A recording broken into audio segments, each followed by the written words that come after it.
Sports Tonight, proudly brought to you by Budget Wheel and Deal Month and new Rexona Essentials for Men.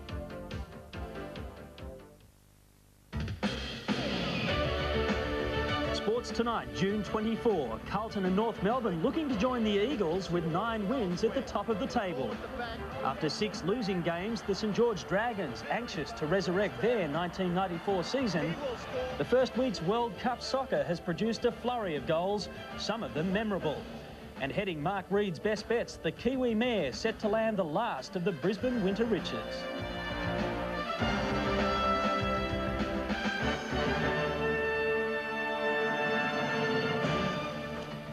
Yes, good evening everyone and welcome to Sports Tonight. I'm Matthew White. Now I wonder what odds Mark Reed would give on those Wimbledon seeds going through to the next round after what's been happening to them. In the football codes, it's been harder to tip a winner than a maiden in the country. Well, tonight it's the continuing rugby league split round and the Dragons' horror stretch has finally been broken. That's 6 losses in a row is over. St George busted open Cronulla at Kogarah Oval tonight in a game that produced 6 tries, half of them created by individual brilliance. The Dragons took 6 straight losses into the game, but at least they've won the services of Brian Smith for another 2 years. It boosted them almost instantly. Wide, turns it back inside for Brad Mackay. Goulet and Mackay's teamwork had opened the door for Andrew Walker. Walker goes from dummy half, gets a hand on it, that's a try. Chapman's conversion gave the Dragons their 6th point in as many minutes. Down the other end, the Sharks went to the air in search of answers, but still couldn't find a breakthrough. And again, a chance for Cronulla. The Dragons' ball work, though, was clearly superior.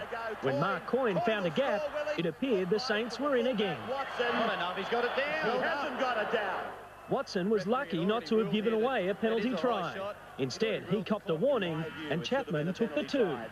Shortly before half-time, Rex Turp began a try-scoring trend that would continue on both sides. Very fast Rex Turp. He will score wide out.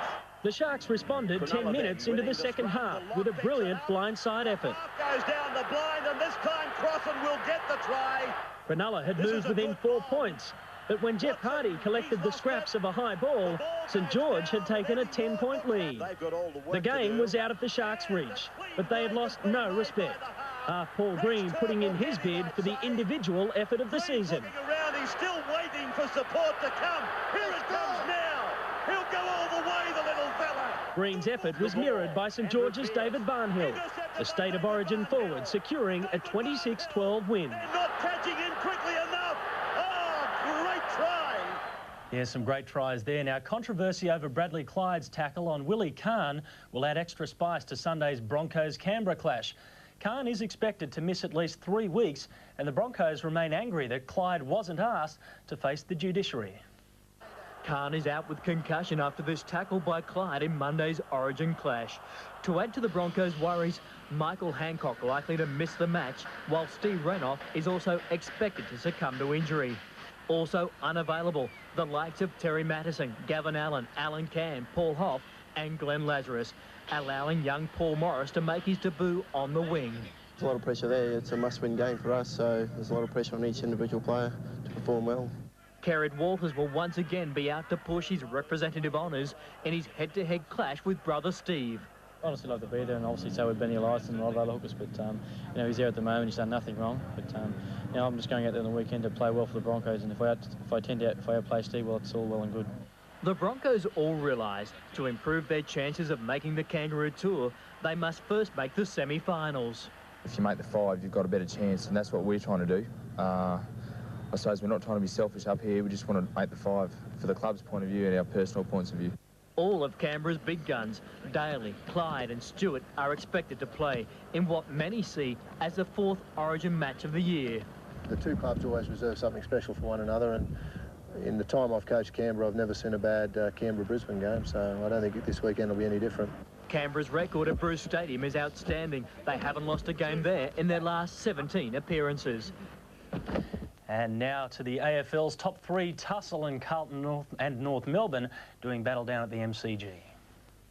It seemed right from the start tonight's game was sure to be physical, but it was Carlton who got down to business early, grabbing a handy 2-goal lead. Should kick the goal and does. The Roos were quick to respond, and it was goal for goal. Distance not a problem, and neither is the accuracy. It's a great kick. But the margin favoured the Blues by 7 points at the first change, and they began to get on top of North Melbourne with 2 quick goals early in the second. Harry, oh, Big Harry's got a goal. Allison kept the Roos in touch, and when McKernan goaled on the siren, reducing the margin to 10 points in favour of the Blues, the second half looked certain to be a fiery one. Then he gives the Diesel a bit of cheek. Oh, hello, Diesel goes to ground. Even the team managers got in on the act. Look at Joel Kinnear hopping in here. What's going on there? Still going on with Kuta Feedings. The match continued to get hotter as Andrew McKay copped a nasty blow, resulting in Campbell being reported. Blood streaming from his mouth. Campbell's being reported. Some sensational high-flying by Cook saw the Blues again take control. Carlton dominating, extending the lead to 29 points midway through the third. But the Roos refused to lie down, Longmire making every chance count. He has put it through. But it was the Blues up by 11 points going into the final turn. Longmire again gave North Melbourne hope, putting them within a kick. But they'd left their run too late as Carlton ran away with the match, winning their 5th game in a row. In the meantime, the Bears' recent form has earned them new respect in the AFL. Collingwood has arrived in Brisbane a couple of days early to prepare for the clash at the Gabba on Sunday. The Magpies have taken the special steps of arriving early in Brisbane in an attempt to acclimatise to the warmer conditions. But coach Lee Matthews won't be using heat or fatigue as an excuse come Sunday. He has new respect for the Brisbane Bears. Now it's just a genuine contest. I mean, they're a good team, and we're going to generally have to play well to beat them, that's for sure. It was straight from the airport to training for Collingwood today, where it appeared that every man, woman, child and dog turned out in support. There was no more popular player than former Bear Nathan Buckley. Like every match this year, I think that you don't get any easy games, and the Bears have shown over the last month, I suppose, that they're a tough team to beat, and that particularly at home. Buckley believes his knowledge of the Gabba could prove valuable at the weekend. I know the Gabba, which is an advantage to me, so I'll try and use that advantage and do the best I can. Collingwood and the Bears are both coming off good wins, ensuring another capacity crowd at the Gabba. And next on Sports Tonight, some specials from Mark Reid, a Wimbledon report, rugby and World Cup soccer.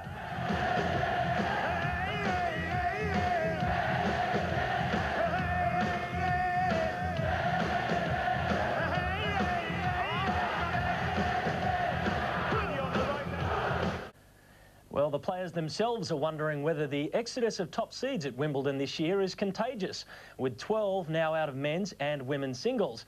The big names to go overnight, number 3, Stefan Edberg, and number 5, Jim Courier. Jason Stoltenberg and Richard Fromberg lead Australia's hopes after qualifying for round 3. But 6 of their compatriots are out, including Pat Rafter, who joins the growing list of high-profile casualties. The exodus of his fellow seed should have given Stefan Edberg extra incentive to put dangerous young Dane Kenneth Carlsen away quickly. But after taking a 2-sets-to-love lead, the Swede Iceman began to melt as Carlsen's racket became white hot. He raced away with the 3rd and 4th sets, then added Edberg's name to a growing list of seeds unable to take root on Wimbledon's grass courts. That's it. Outside on court 1, French Open champion Sergei Bruguera, unlike his fellow seeded players, was all but expected to lose to Australia's latest sensation, Patrick Rafter. But the Spanish clay court specialist showed he wasn't totally inept on grass, taking the first set in a tie-break. Rafter soon got used to the 8-seed serve, and the Australian's return was too much to handle. Rafter taking the 2nd and 3rd sets. Well done, and he picks it, goes cross-court. Bruguera levelled the match, taking the 4th, as the 5th became a battle of nerves, wills and bodies. Without a tie-break, games went with serve to 7-6, and Rafter looked as if he'd converted 1 of 4 match points. Just missed it.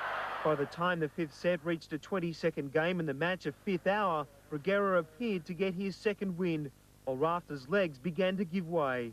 Yeah, I think he might have a cramp. Yep. The Spaniard ended his suffering quickly, the match over 13-11 in the 5th. And there it is, Bruguera is through. In a Marbath match, you know, doesn't really mean much to me. It's the end result, and it was a shame to lose. At just 21, there's plenty of time to make amends. There certainly is. Now some late Wimbledon news. Australia's Christine Radford has gone through to the fourth round. Her opponent, Argentinian Ines Gorachtegel, has withdrawn with a knee strain. The 24-year-old Radford from New South Wales is our top-ranked female player at number 63. Well, triple champions Italy grabbed a face-saving 1-0 win against Norway, despite playing most of the World Cup match with only 10 men. The result made up for the shock loss against Ireland and answered criticism that the Italian team lacked character. All that in just the first week. Well, Australia is determined to be far more aggressive when it takes on Italy tomorrow in the second rugby union test at Melbourne's Olympic Park. The Italians are confident after their strong showing in the first test, but the Wallabies say this time they're taking nothing for granted. Italy goes into tomorrow's match expecting big things after its narrow 3-point loss in the first test. It proved last week it can match it with the world's best, and is hoping Melbourne's strong Italian community will spur it on to even greater things. A lot of people to do a good support for us, because we need it. We are here to, like as students, in front of the teachers. The Wallabies were working on specifics at training today. Overnight rain made the surface a little soft, although the weather forecast tomorrow is favourable. Complacency and lack of aggression were a big problem for Australia in the opening test. Skipper Phil Kearns has promised a different approach tomorrow. We weren't happy with just about everything last week, so we've worked on a hell of a lot. Our scrummaging's been good. Our continuity is the biggest thing. The Italians got a bit of drive on us, and they're more aggressive than us. I think the main thing is the aggression, and there's a few things you can do at training to really work on that, and the mental attitude's been good as well.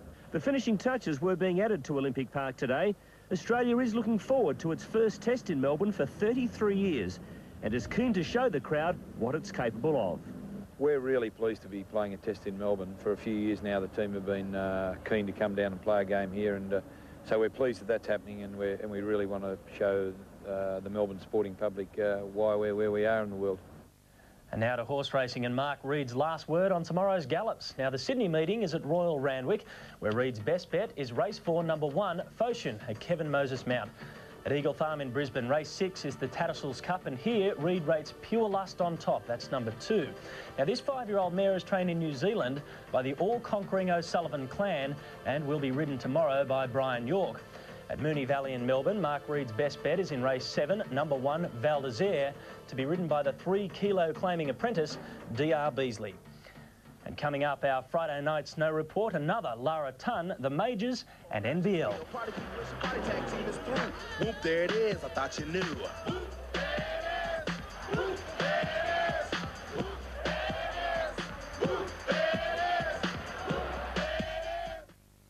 Now to the major leagues, where Bobby Witt came within a 6th-inning bunt single of a perfect game against Kansas City.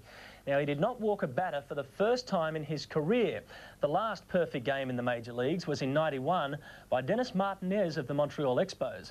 Now, Witt's Oakland beat Kansas City 4-0 and Chicago belted Seattle. In the National League, Cincinnati beat San Francisco and the Cubbies routed the Florida Marlins.